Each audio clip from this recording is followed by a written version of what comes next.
हिसाब से अगर आपने 10 साल में 10 सबसे अच्छे दिन मिस कर दिए हैं मार्केट के, और अच्छे दिन जहां पर मार्केट में बहुत अच्छा करेक्शन हो रखा है, आपने अगर वो किसी भी लिहाज से मिस कर दिए तो 40% तक आपका रिटर्न कम हो जाता है उस 10 साल के पीरियड में।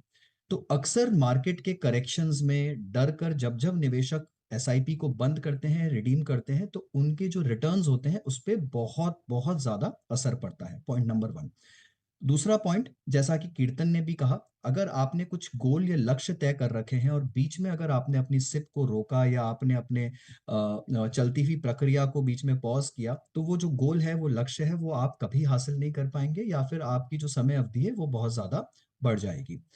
तीसरी सबसे बड़ी बात, आप सिप किस लिए करते हैं स्वाति? आप सिप इसलिए करते हैं क्योंकि आपके पास में बहुत सारी सिप अक्सर वही लोग करते हैं अमूमन जो सैलरीड होते हैं या जिनको रेगुलर मंथली इनकम मिलती है और बहुत बड़ा लमसम अमाउंट उनके पास में नहीं होता है निवेश करने के लिए। तो आप एक रेगुलर प्रक्रिया बांध देते हैं डिसिप्लिन तरीके से कि मेरी सेविंग्स भी होती रहे और जो पैसा मैं निवेश कर रहा हूं उससे मुझे कुछ रिटर्न भी मिलता रहे। तो आप जब इस रेगुलर डिसिप्लिन को, इस रेगुलर प्रक्रिया को बीच में रोक देते हैं, राइट, तो वो जो आपका सेविंग्स था, एक बार को आप रिटर्न्स को साइड में रख दीजिए, जो आपका सेविंग्स भी था, वो भी जो आप सोच रहे थे, आप जितना करना चाह रहे थे, आप उसे नहीं कर पाएंगे। और अक्सर ये देखा गया है कि वो पैसा जब बैंक अकाउंट में पड़ा रह जाता है, तो वो या तो किसी गलत निवेश में जाता है एक्स्ट्रा रिटर्न की चाह में, या फिर वो खर्च हो जाता है, तो वो पैसे का सही या सदुपयोग भी नहीं हो पाता है।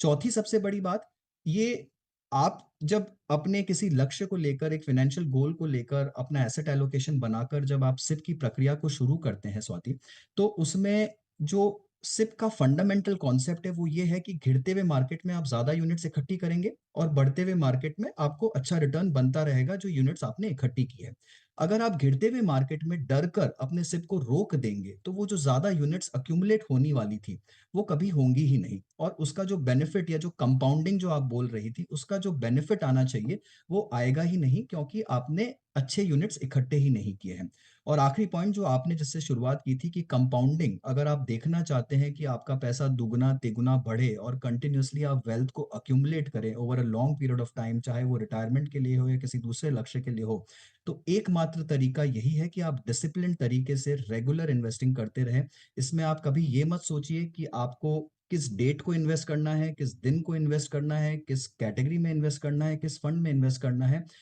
मेन मुद्दा यह है कि आपको इन्वेस्ट करना है रेगुलरली, बिना रुके और बिना थमे, तभी आपको जाकर इसका बेनिफिट मिल पाए।